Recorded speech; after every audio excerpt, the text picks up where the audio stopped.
கர்த்தருடைய பரிசுத்த நாமத்திற்கு மகிமை உண்டாவதாக. தேவன் அருளிய மினிஸ்ட்ரி மூலமாக உங்களோடு தொடர்பு கொள்வதிலும் மகிழ்ச்சி அடைகிறோம். இன்றைக்கும் அந்த நாளிலும் தேவன் நமக்கு கொடுக்கிற வார்த்தை ஓசியா 8ஆம் அதிகாரம் 2-3 ஆகிய வசனங்கள். எங்கள் தேவனே, உம்மை அறிந்திருக்கிறோம் என்று சொல்லி இஸ்ரவேலர் கூப்பிடுவார்கள். ஆனாலும் இஸ்ரவேலர் நன்மையை வெறுத்தார்கள், சத்ரு அவர்களை தொடருவான். ஹல்லேலூயா. கிறிஸ்துவுக்குள் பிரியமானவர்களே, கர்த்தருடைய வார்த்தை சொல்கிறது, எங்கள் தேவனே, உம்மை அறிந்திருக்கிறோம் என்று சொல்லி இஸ்ரவேலர் கூப்பிடுவார்கள். ஆனாலும் இஸ்ரவேலர் நன்மையை வெறுத்தார்கள், சத்ரு அவர்களை தொடர்வான் என்று பார்க்கிறோம். ஆம் பிரியமானவர்களே, எங்கள் தேவனே, உம்மை அறிந்திருக்கிறோம் என்று சொல்லி இஸ்ரவேலர் கூப்பிடுவார்கள். நம்முடைய வாழ்க்கையிலே நம் ஒவ்வொரு நாளும் தேவனை நோக்கி கூப்பிடுகிறோம். நாம் அவருடைய ஜனங்கள், சொந்த ஜனங்கள். நம்முடைய வாழ்க்கையிலே ஒவ்வொரு நாளும் தேவனை நோக்கி நாம் கூப்பிடுகிறோம். நம்முடைய வாழ்க்கையிலே நன்மை செய்கிறோமா என்பதை ஆராய்ந்து பார்க்க வேண்டும். இஸ்ரவேலர் கூப்பிடுவார்கள், ஆனாலும் இஸ்ரவேலர் நன்மையை வெறுத்தார்கள் என்று பார்க்கிறோம். எப்பொழுது ஒரு மனிதனுடைய வாழ்க்கையிலே சத்ரு அவர்களை தொடர்கிறான் என்றால் நன்மையை வெறுக்கும் போது. நன்மையான காரியங்களை செய்ய வேண்டும் என்று நாம் யோசிக்க வேண்டும். நன்மையை செய்கிறவர்களாக இருக்க வேண்டும்.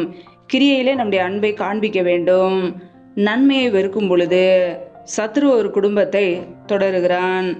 பிரியமானவர்களே, நம்முடைய வாழ்க்கையிலே ஒவ்வொரு நாளும் தேவனுக்கு பிரியமுள்ளவர்களாய் நன்மை செய்கிறோமா? மற்றவர்களுக்காக ஜெபிக்கிறோமா? தான தர்மங்கள் செய்கிறோமா? நன்மையை செய்கிறோமா என்பதை ஆராய்ந்து பார்க்க வேண்டும். வேதம் சொல்லுகிறது, ஒருவன் நன்மை செய்ய அறிந்தும் அதை செய்யவில்லை என்றால் பாவம் என்று. நம் தேவனுடைய பிள்ளைகள், நமக்கு நன்மை செய்ய வேண்டும் என்று தெரியும்.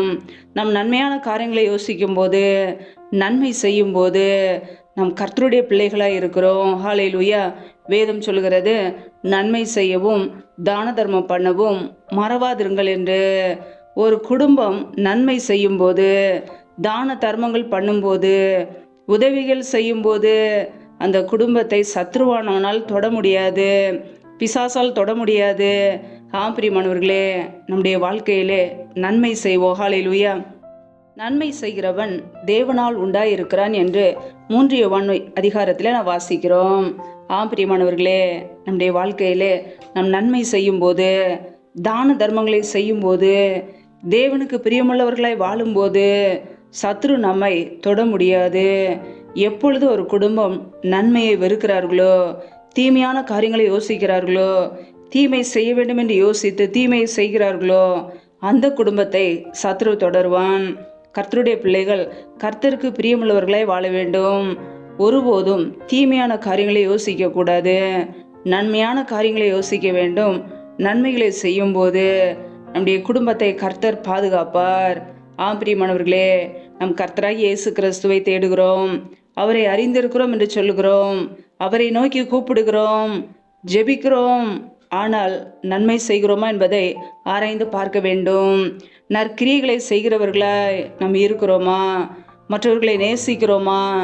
நற்கிரியைகளை செய்கிறவர்களாய் ஒவ்வொரு நாளும் இருக்கிறோமா? நமக்குள்ளே நற்கிரியைகளை செய்கிற கனி இருக்கிறதா? நம்முடைய கிரியையிலே அன்பை வெளிப்படுத்துகிறோமா? நம்மை நாமே ஆராய்ந்து பார்க்க வேண்டும். நாவினாலும் அல்ல, வசனத்தினாலும் அல்ல, கிரியையினாலும் உண்மையினாலும் அன்பு கூற கடவும் என்று வேதம் சொல்கிறது. நம்முடைய அன்பை கிரியையில வெளிப்படுத்த வேண்டும். நாவினாலே கூறிவிட்டு கிரியையிலே வெளிப்படுத்தவில்லை என்றால் எந்த பிரயோஜனமும் இல்லை. கர்த்தருடைய பிள்ளைகள் நன்மையை செய்வோம். ஒருபோதும் நன்மையான காரியங்களை வெறுக்காதபடிக்கு. நன்மையான காரியங்களை செய்யும்போது சத்ரு நம்முடைய வாழ்க்கையிலே தொடர முடியாது. பிரியமானவர்களே, ஜீவனுள்ள நாட்களெல்லாம் நம்முடைய வாழ்க்கையிலே நன்மையும் கிருபையும் தொடர வேண்டும். கர்த்தர் நம்மை ஆசீர்வதிக்க வேண்டும். ஒருபோதும் பிசாசு நம்மை தொடரக்கூடாது. ஹல்லேலூயா.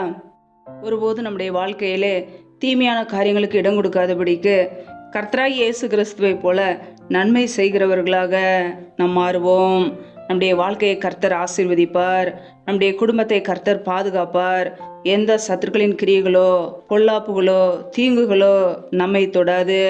நம் நன்மை செய்யும் போது தேவனுடைய பிள்ளைகள், தேவனுடைய பாதுகாப்பு நம்முடைய குடும்பத்தின் மீது தங்கி இருக்கோம். ஹல்லேலூயா. கர்த்தர் தாமே உங்களை ஆசீர்வதிப்பாராக. ஆமேன். நம்மை நாமே அவருடைய சமூகத்திலே தாழ்த்தி அர்ப்பணித்து ஜெபிப்போம். ஜெபம். எங்களை அதிகமாய் நேசிக்கிற எங்கள் அன்பின் பரலோக தகப்பனே, மெய் துதிக்கிறோம், ஸ்தோத்திரிக்கிறோம் அப்பா.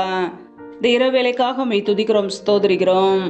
ஒவ்வொரு நாளும் கனிமணி போல எங்களை பாதுகாத்து கிருபையோடு ஜீவனோடு எங்களை வைத்திருக்கிறீரே, அதற்காக நன்றி அப்பா.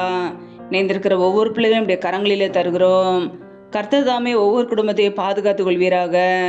பிள்ளைகள் என்னென்ன காரியங்களிலே முயற்சிகள் எடுக்கிறார்களோ எல்லாவற்றையும் செய்து கொடுங்கப்பா.